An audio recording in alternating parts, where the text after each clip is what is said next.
L'attaque armée visant hier soir le président des États-Unis est inacceptable, dit le président français. La violence n'a jamais sa place en démocratie. J'adresse à Donald Trump tout mon soutien. Et la question qu'on vous pose à 11h05, donc sur Europe 1, est-ce que cette violence en politique vous inquiète? Est-ce qu'on peut faire un parallèle entre la violence en politique aux États-Unis et la violence en politique en France? Un monde quand même sépare la société américaine de la société française, mais le climat nauséabond qu'on peut avoir en France, est-ce que on l'a également aux États-Unis? Nous en parlerons dans un instant. Sébastien Ligné, vous l'avez entendu avec nous comme chaque dimanche. Cher Sébastien, bonjour. Bonjour Elliott Deval. Chef du service politique de Valeurs Actuelles. Mathieu Hoc est également avec nous, secrétaire général du think tank Le Millénaire. Bonjour Mathieu. Bonjour à tous. Notre invité européen, Nicolas Conquer. Merci d'être avec nous, cher Nicolas. Vous êtes fondateur du Cercle de réflexion Western Arc.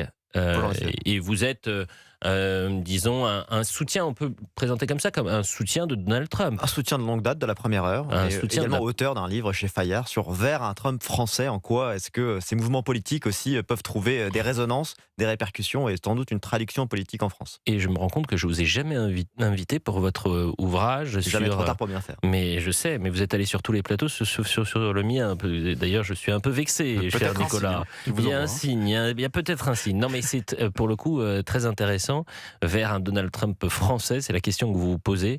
Je me souviens de vous avoir écouté attentivement, notamment chez l'exceptionnelle Christine Kelly, dans Face à l'info, mais ce serait intéressant de parler de ce livre avec vous, bien sûr, notamment dans le contexte actuel. Jean-Éric Brahana est également en direct avec nous, spécialiste de la politique américaine. Je le disais, Donald Trump exfiltré par les services secrets la nuit dernière à Washington à l'occasion du gala annuel des correspondants de la Maison-Blanche, organisé dans un hôtel de la capitale américaine.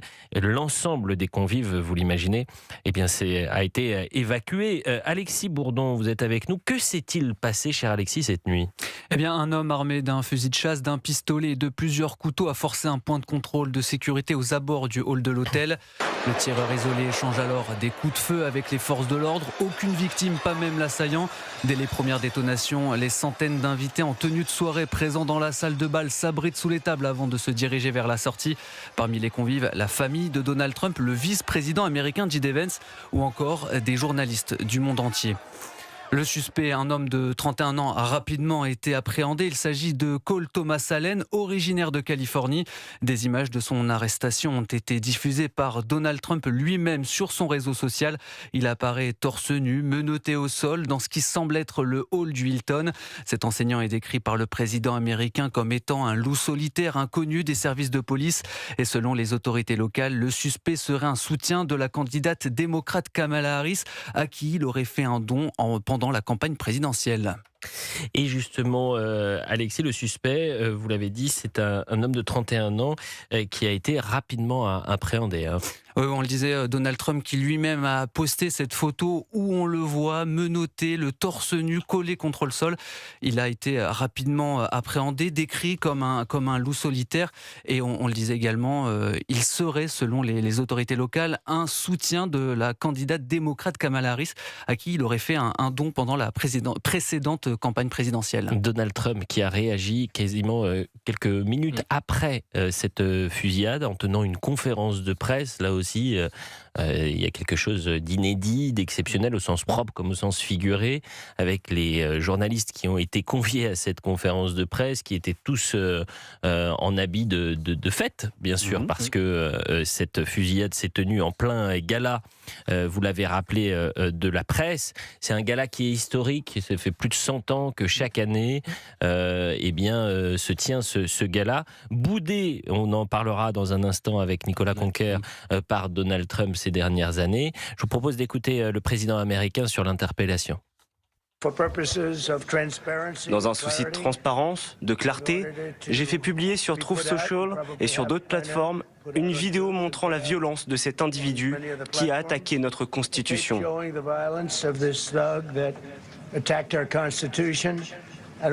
Cette vidéo montre aussi à quelle vitesse le Secret Service et les forces de l'ordre ont agi au nom de ce pays. Ils ont fait un super travail. Un membre des forces de l'ordre a été touché, mais il a été sauvé par le fait qu'il portait un très bon gilet pare-balles.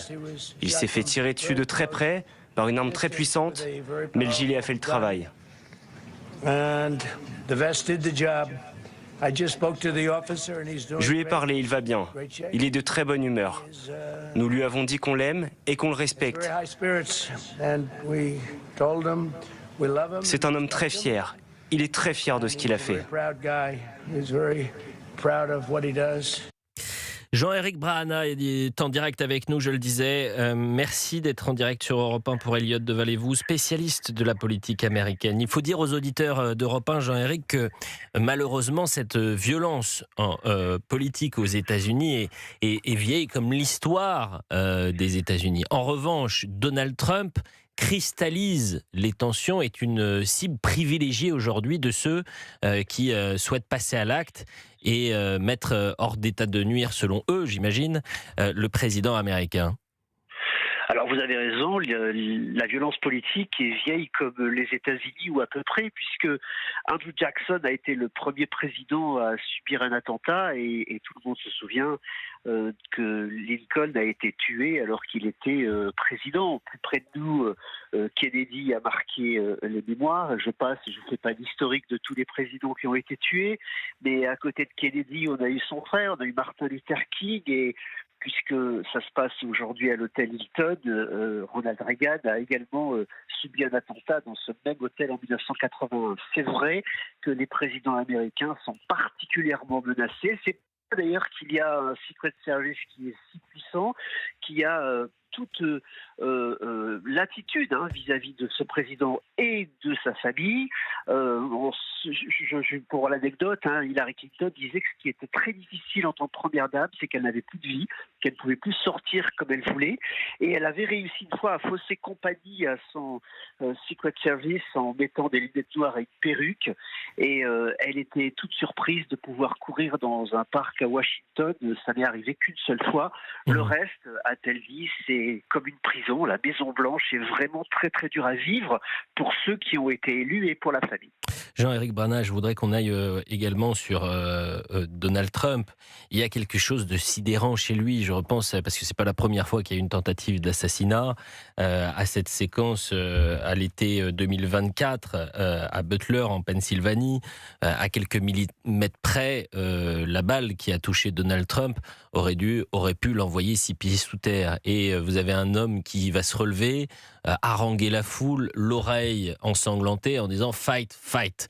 Quelques mois plus tard, il y a une nouvelle tentative d'assassinat, c'est en septembre 2024 en Floride, et puis désormais donc en 2026 avec ce suspect qui est armé, qui va charger le poste de contrôle, mais qui va être interpellé.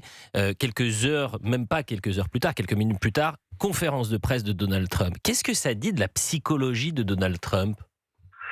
D'abord, ça nous dit qu'il a une résilience assez extraordinaire et qu'il a une force aussi politique assez extraordinaire. Quand vous racontez l'épisode de Butler, en oubliant un fight d'ailleurs, puisqu'il y en a eu 3, ça nous montre qu'il ne se laisse pas faire, lui, par son service de sécurité, qui laissait d'échapper pour avoir ce geste politique de monter le poing en signe de défi, non pas vis-à-vis de la foule, non pas vis-à-vis de ses ennemis, mais vis-à-vis du sort qui lui était réservé à ce moment-là.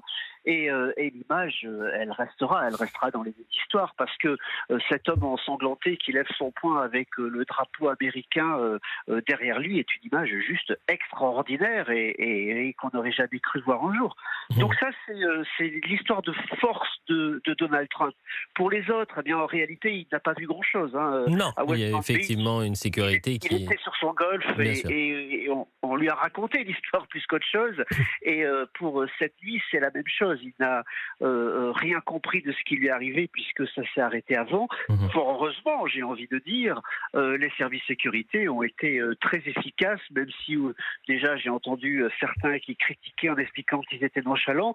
Je crois, moi, que le fait que tout le monde ait pu être sain et sauf montre qu'ils n'ont pas failli à leur tâche. Et il suffit de voir l'image qui a été publiée de la vidéosurveillance surveillance par Donald Trump au moment où vous avez l'assaillant qui essaye de casser ce service de sécurité et l'intervention extrêmement rapide des forces de l'ordre qui le mettent en joue et qui le neutralisent, montre là aussi le professionnalisme des services de sécurité américains. 11h15 sur Europe 1. Jean-Éric Brana, je voudrais juste vous poser une dernière question, car c'est notre fil rouge et c'est la question que je vais poser aux auditeurs d'Europe 1.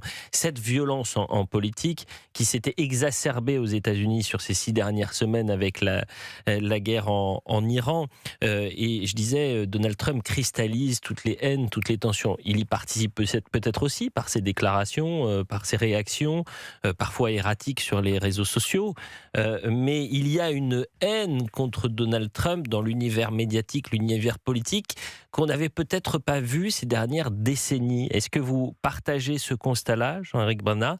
Et surtout, est-ce que ça vous inquiète ? Est-ce qu'on peut faire une sorte de trait d'union entre la violence en politique aux États-Unis et la violence en politique en France ?